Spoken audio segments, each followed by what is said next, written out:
Ooh, a new thing, and it's not rusty. It's a Trackmaster 720 BCS Acto. It's not an Acto, it's an Action. Really awful graphic. It's an Action 720. There's the I, and the N is missing. Maybe we'll find it. Yes, it's been sitting around in storage for a huge amount of time. I think it's older than it looks. It's like a two-wheel tractor thing, and it's got a power takeoff on the front, which is under this bracket, which I may or may not look at. And there's a power takeoff in there, there's a powered shaft. And I had the sort of cousin of this, which was a Mountfield Steger little snowplow machine, and I got rid of it with all the attachments. It was belt driven, and it was all right, but I didn't really use it. And then I've got this, and I'm hopefully going to use this one. I was told it was a snowplow, and it does have a blade, which goes on the front, which is of exceptionally heavy construction, as in that weighs almost as much as that. It's made of 1/2 inch, 10 odd mil steel, all of it. And I had to look, so it's missing some pins. I can't put it on. It's missing the pin and the pin. So there's one that goes through there, and there's one that goes through there into there, so that you can change the angle of the blade in relation to the machine to push either side. Well, they're missing, and the manual's missing and stuff. That's fine. Yeah, that's not a snowplow. They said it was. It's not. That's the dozer blade. I looked online in the brochure, and it's sold as a dozer blade for moving gravel and snow if you want to, but gravel really. So I'd like to get a snowplow blade for it, but they're very expensive. So I might find a cheap snowplow blade and attach it to it. That'd be nice. It's sat around for a long time. I don't know how long. Probably 10 plus years, I think. But it's been indoors. Not even just in a barn. It's been indoors in a building, in like a utility store. So yeah, and then it's outside for about a year, I think, after that. So it's a shame. It was lovely, and now it's not quite as lovely. But yeah, it's not been run for a long time. Honda GX200 engine, not a GX160. It does, honestly, it's a GX200. So that will work. I think this is going to be a short video, little look around it. I'll probably get it going really simply, and then I'll just show you that it works. It's got a handful of features that I quite like. It's got, so I've had to look in the manual, I've got to be honest, to work out what all these did. This one's obviously says stop. You have to have that pressed down to keep it running. I don't know where that goes. There's something. But it says that's a stop, so I'm assuming that will cut the engine. This one, I believe, is the clutch, and you can lock it up. So that must be on, off. That must be disengaged. That must engage the clutch. It says it's got a proper clutch in it as well. This one, I can't remember what it does. I think it pulls the pin on the swivel, which means that you can swivel the handlebars around to point in the other direction. So it could drive with the engine at the front, or it can drive like this with the engine at the back. Depends what implement you have on it, because this is designed for ploughs, flails, mowers, rotavators, and they all work different ways when they want the weight in different places, and some need the power takeoff and you don't want them near your legs. This is the throttle. Fairly obvious, that's the throttle. And this one, I actually didn't realise what it was, and that's forward and reverse. And there's the pins, which are meant to be the R-clips for the actual pins, which are missing. I will probably make the pins, because if I go and buy BCS pins, I'm sure they'll be extortionate.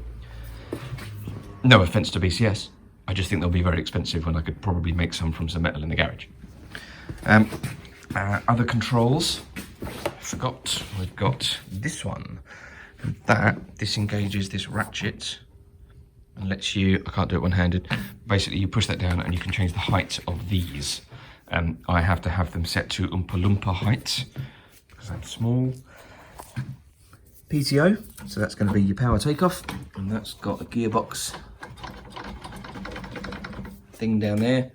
It doesn't really want to move. Now, I don't know if that means anything. I don't know if it's disabled because this is on here and maybe it pushes something in that disables it, or if it's just because it's not running, the gearbox doesn't want to shift. And this is our speed control. It has 3 speeds, but in this configuration only 2 are available. It's a bit, I don't know, I find it hard to work out how twisting that is meant to do anything over here, so I'll come over and do it. But then you can push it second. So it comes back into neutral there. Then you can't pull it back into third because of this bit of plastic. And then if it was the other way round, with the engine at the front and the handlebars at the back, you would unclip this from here, pivots around. This would then operate the gear shifter here. And then in this configuration, the third speed would be available to you. But for whatever reason, I think it's to do with the implements that you'd have this way round. Oh, that was loud, sorry. Sorry, dropped the blade. Yes, whatever to do with the implements that are this way round, they only allow you to have speed 1 and 2. So yeah, it's been sitting for a very long time. It stinks, the fuel tank. So we need to rinse the fuel tank out, rinse the carb out. I guess I should add, this is the modern version of that, which I haven't done anything with. I think I did a short on this or a picture. It's a plough, an actual vintage plough, and I'm going to do a video on this when I have the time to get it going, but this is missing so much stuff. It's not like that one that's a get it going and it's just going to work and I'll put it in the shed. This is a real project. It won't be restored, it will just be fixed up, but there's a lot missing, cables, and I don't know what any of them are supposed to do. I don't know if any of them are just not there. Like, what's this supposed to do? We don't know. But yeah, let's get this one going. So let's get the leaves off. As I said, this was stored inside, but the end of its life where it was stored outside. And I asked if I could acquire it, and they let me.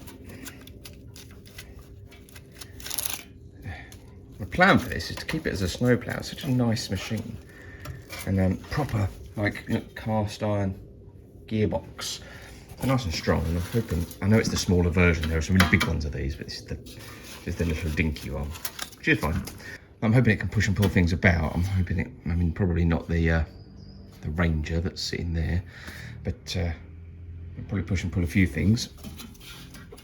I used to have to move a trailer around a lot, which was a bit of a ball ache, but to be honest, we store that somewhere flat now. Right.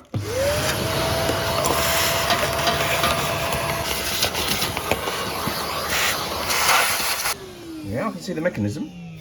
We can check that the throttle operates okay. That was.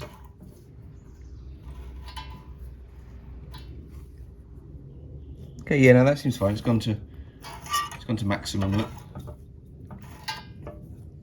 stopped on that screw there, so that works. What does this cut off do? And it says stop release. So I wonder if, and I might just not have found it yet. I wonder if actually that there, when you pull this, is operating. I think that could be a switch. I wonder if it's the switch for the ignition on this. It's just normally the switches are on here, on the engine somewhere. I wonder if it's that wire. I wonder if that's a wire, not a cable there. We'll check that this has got oil alert, which I suspect it will have. It does not. So this doesn't have oil alert, possibly because of the angle it would work at. Generators and stuff have oil alert.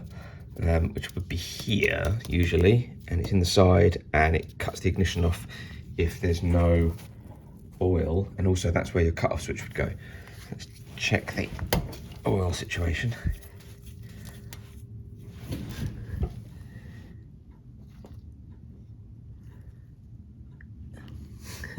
Look how much it's been run. So where this came from, this had got a big note on it saying, mustn't use this unless you've been trained. Which is understandable, health and safety. But I think it has scared everyone off, and I'm not sure anyone ever used it. Someone's gone to the effort of putting a tyre pressure marking on it, which is lovely. There is no air in them, but I'll add some. I mean, there's a possibility this has never been used. That'd be nice.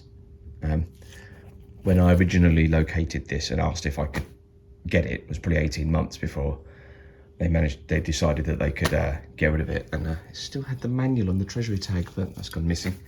And another little nice feature that you don't normally see, this is an oil bath air filter. You don't normally see those on a Honda. Look at that.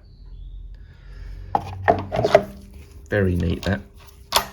I'll probably keep it. Oil baths are exceptionally good air filters. Right, so let's get on with the engine side of things. Right, I've just cracked this off already, I think. Yeah, it's slightly loose. And I'm expecting this to be... Ugh. I was kind of expecting that to be dry.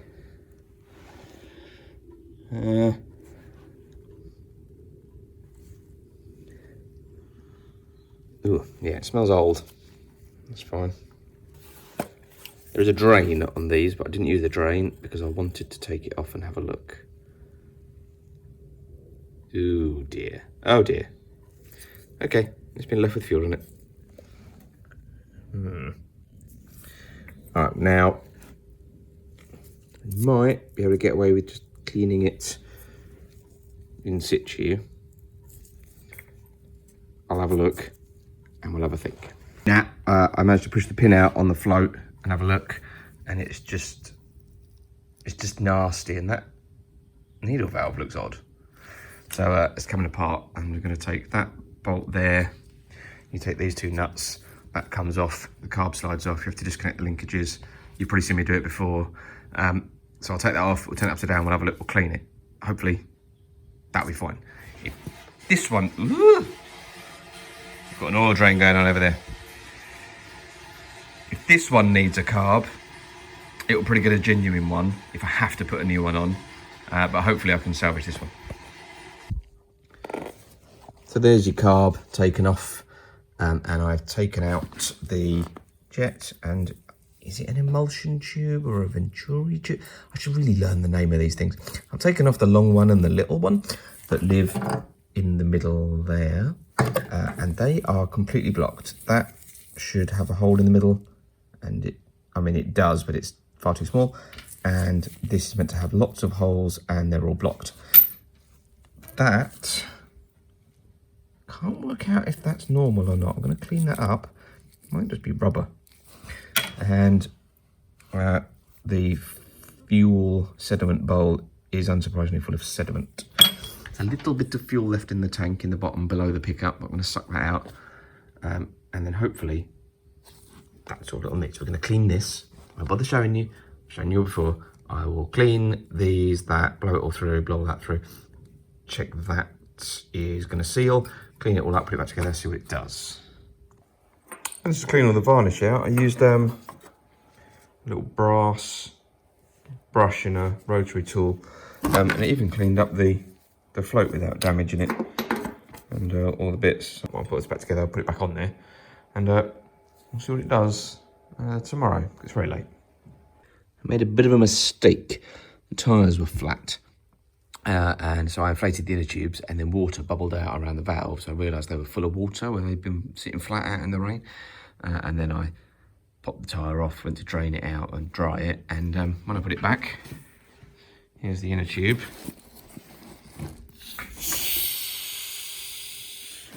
I punctured it in about 7 places with the tyre lever, so I needed to buy new inner tubes. Brilliant. Oh, I'll put them on. You've seen me do tyres before on that lawn tractor, which was atrocious, and this actually wasn't that hard. So I'll put some new inner tubes in and pop them back on. I had some pins for the front of it. I had these stopcock keys, a whole bunch of them. I don't need them, I just saved them because they were solid steel. So I've chopped these out of them. So that was there. It's a hand-sized bit there, measured, got a hole. I've already put one in, so I've already cut a couple up. And then, there we go. Now that one's 16, this is 16mm steel. That hole actually is 16, just over, so perfect. This one's 17, but I couldn't find anything that was 17mm, so there's a bit of play, but I think considering what that one does, just steadies it left and right, it shouldn't matter. That one, I'm quite happy that it's right. And I've got the hole in it just to put the R-clip in. I've done one. Original rescued R-clips. Put that in there. Sorry, poor angle. It's not coming out now. I haven't tried to start it yet. I'll do that next.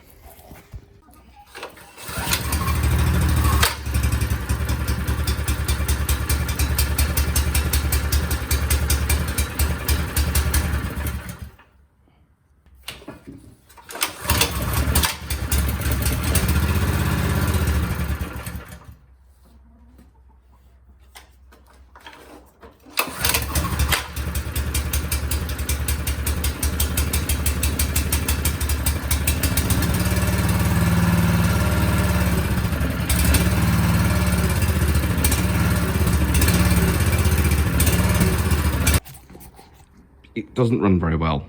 It's only running on choke. When I try and take the choke off, which is that way, it dies, and I had to run it almost entirely on choke, just a little bit off. So if you have to run it on choke, that means it's not getting enough fuel, because that cuts the air off, so it gets the air-fuel mixture correct. So it's not getting fuel, so that's still blocked somewhere, or I've assembled it wrong somehow, quite possible. Apart from that, it didn't do what I thought it would do. Turns out, so that is the stop. You have to hold that down to get it to run, let go to stop it. That actually is clutch engaged, clutch disengaged, because I pulled the gear lever and it moved immediately. So yeah, that's forward and reverse, and it works the opposite way around to I thought it does. You pull it back to go forwards, you push it forwards to go back. It's not obvious. Something I discovered online is you can take this off and you can mount the blade the other way around so that it's this way, like opposite of that, this way, and then twist the handlebars round, and this can drag. So instead of being a pushing dozer blade, it can be a dragging scraper blade for leveling ground. Pretty cool.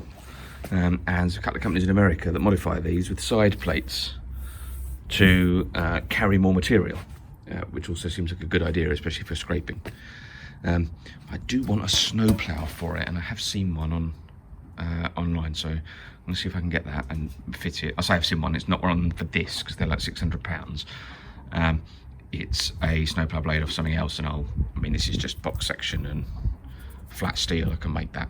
So leave that bracket on, and then modify a way to use that bracket to fit a snowplow. Right, carb's got to come off again. Never mind. Now taking the whole thing apart because of this. I mean, it's not the problem, but it needs fixing. Well, that's better, isn't it? I hadn't unblocked the idle jet. I forgot about it. I'll show you it. I've missed the idle jet, which actually I just completely forgot about, and it lives under the idle adjustment screw. Here's a spare half a carb I've got. It's this.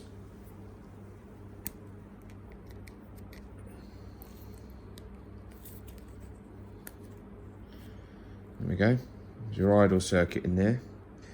There's a hole, I can't really show you, there's a hole in the bottom of the hole. There's a cross-drilled hole there, and a hole in the bottom, and a very, very, very tiny hole that comes up into the top there. What happens is fuel goes up there from inside there, it's drawn up to the base of that hole.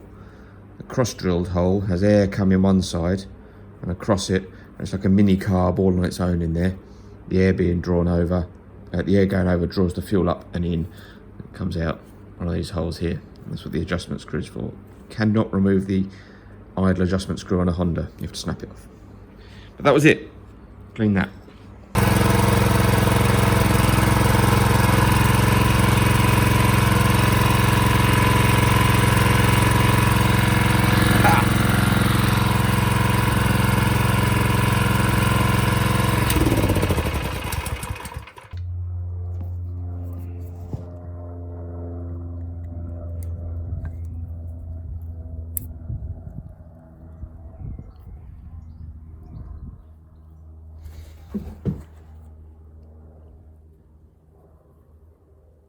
Just get it perfect. There we go. So I was trying to get this snowplow blade to fit. I've got a few ideas on how to attach it, but honestly, it's spring now, and I'm not gonna need that for quite a while, and I've got other stuff to do. So I'm gonna put that to one side. But let's show you what it does. Now I did already record a video showing the blade, and I tried to push some of the gravel driveway around.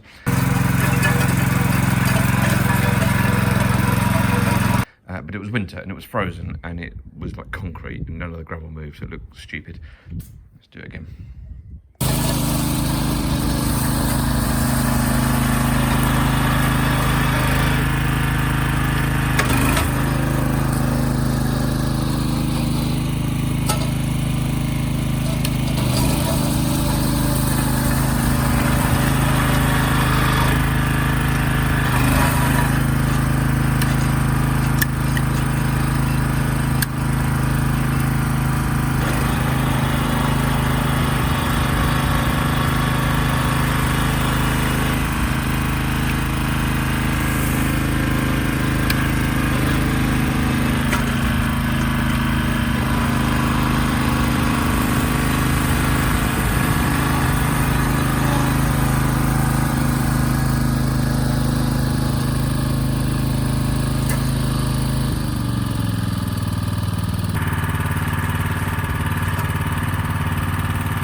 Well, there we go. It did some stuff.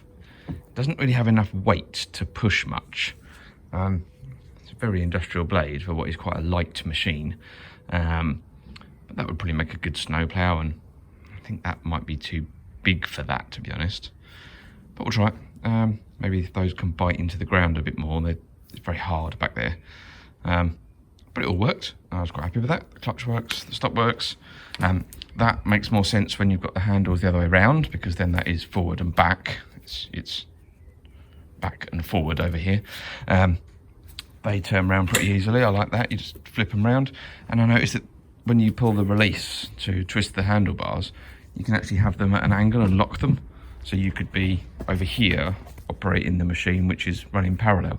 So you don't have to stand in the track of it or whatever. It's quite good. I like it. Well, I don't know what I'm going to do with it. I might try and get a decent attachment for it, like a rotavator attachment or something. I don't really need many other, but you can get a really big mower attachment for them. It's really expensive. I don't need it. But I'll keep my eye out. I'm going to keep it just because it's really nice, and I reckon I'll find a use for it. And eventually I'll try and stick that on there. Whether it'll work or not, I don't know. Don't forget, always press the thumbs up button under the video. That really helps out. means the videos get shown to more people and stuff, and subscribe to the channel and you'll see what else I'm going to fix. Yeah, because I've always got something going on, hence the pile of junks in the garage.